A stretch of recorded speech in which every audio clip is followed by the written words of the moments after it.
Hey, it's Paul. Welcome back to B&B Talk. Don't forget to hit that subscribe button for me. Thanks a lot. Now, the first thing is we see Ridge, and he says to Caroline that he needs her, and he needs to share a family with her.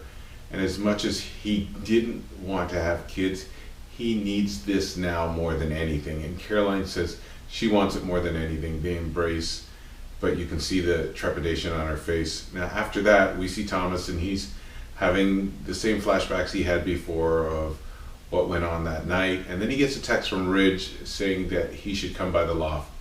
He has a real worry down his look, and he heads over.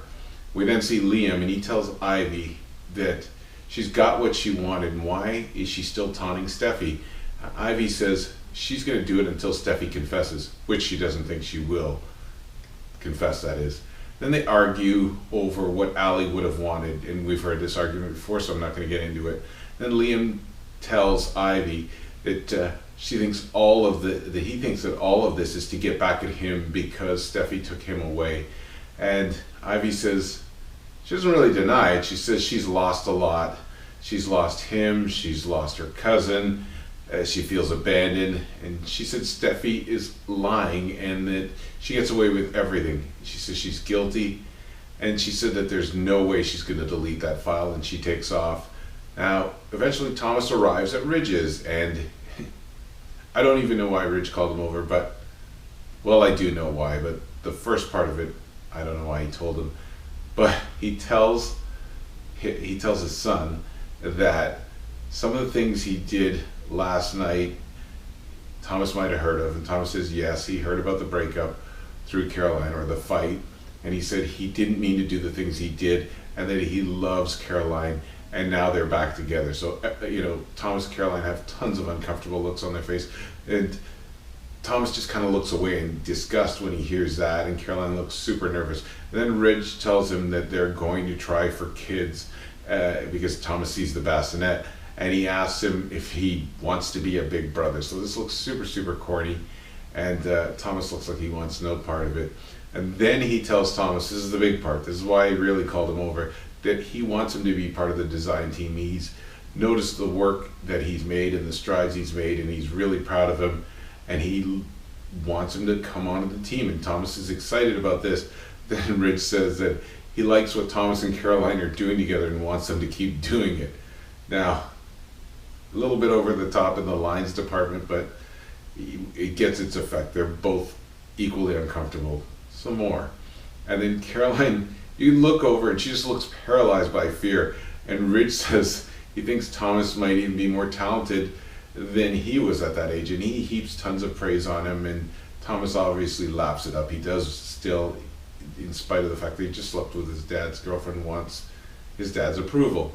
Now we go back to Wyatt and Steffy, and Wyatt and Steffy talk about deleting the video and the fact that it's on several devices, and Wyatt seems that he's come around. Now next we see Wyatt and Steffy, and they talk about deleting the video, and that is on several devices. Steffy actually points out that it should be on a mass server, and Wyatt probably knows the account number, and they can get in, or the password, and they can get in and delete it.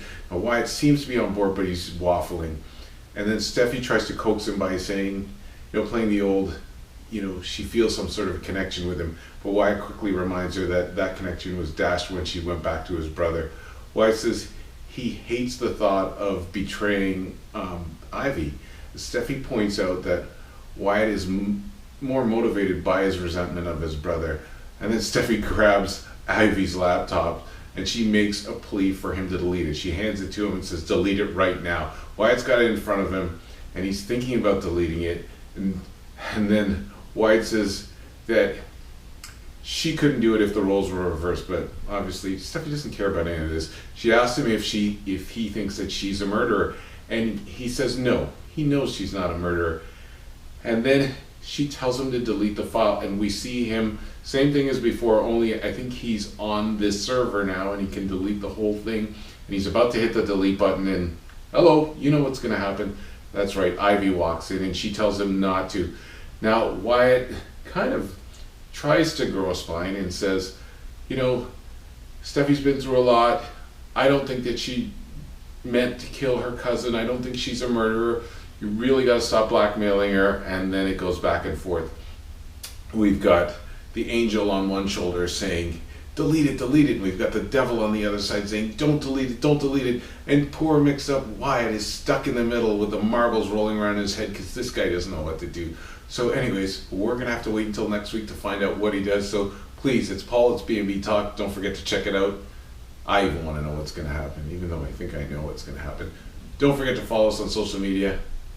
Have a great weekend. Bye.